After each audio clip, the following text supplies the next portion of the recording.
Hello, my fellow champions of rights and choices. Here we are again with a module of our UPR Recommendations Dashboard. We are going to see how we can use the dashboard in the hypothetical case that we are a recommending state. So if I were a recommending state, how this dashboard could be useful to me.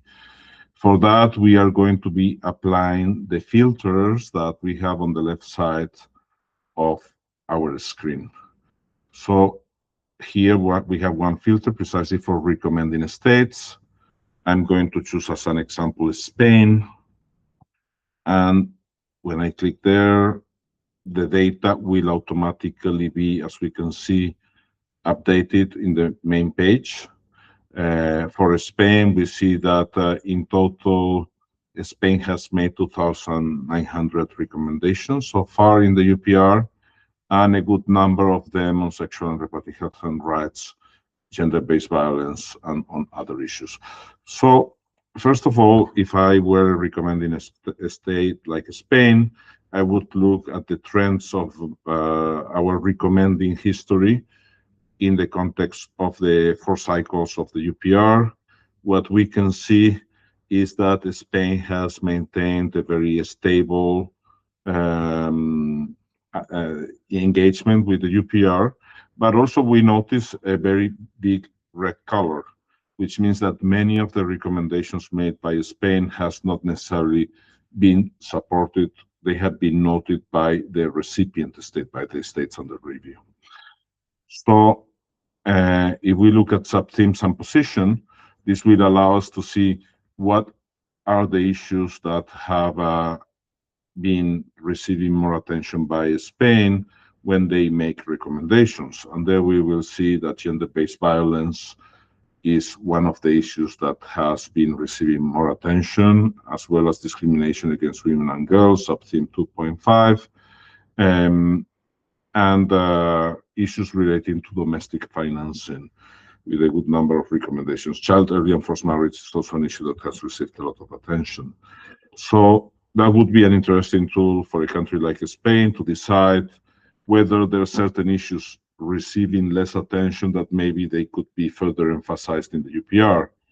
Maybe the country wants to give higher level of considerations to issues like maternal health, 1.2, or to gender-based violence and harmful practices in humanitarian situations and fragile settings. When we look at this information by population groups, we will see also which are the population groups that have been receiving more recommendations from Spain. And there we can see how, for instance, LGBTI groups have received many recommendations, but also the level of resistance to those recommendations by recipient states is quite high.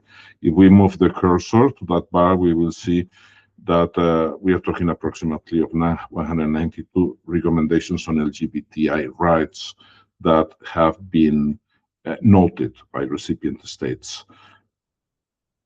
So let's imagine now that Spain wants to have a closer look at this information. We know that since 2008, there have been many government changes in Spain, and they prefer just to look at the last cycle, the last 4 years, because that will give them a more accurate picture of the foreign policy priorities of the current government. So then we would go to this filter on the left on UPR cycles, and we will filter cycle 4. When we do that, all the information is going to be refreshed. No, it is happening right now as we speak. And we see that only on the 4th cycle, we're talking about approximately 470 recommendations. And we can go again through the same tabs to see or to try to understand better what has happened in the last cycle. If we look at the sub-themes, it may give us a slight different perspective in terms of which sub-themes or which population groups have been receiving more attention during the last cycle. Finally, I would also show you on the tab of states, where we have on the left side all the 472 recommendations that Spain has made, and on the right side we would have the states that have received the highest number of recommendations from Spain: Lesotho, Brunei, Cuba, Egypt, El Salvador. If we want to have even a more granular analysis, we can now filter this recommendation by concrete subtheme. So I will choose the subtheme of HIV and other STIs, is subtheme 1.4, which is part of the thematic area number 1 of sexual and reproductive health and rights, where we will find that there's only one recommendation on HIV made by the Spain, which has been made to Lesotho. So this can be a very interesting for Spain as a recommending states to determine whether they want to put higher emphasis on this topic or not, and with which countries for future reviews. So this was the illustration I wanted to share with you. Thank you very much, and see you again in our series. For that, I recommend you to subscribe to our YouTube channel.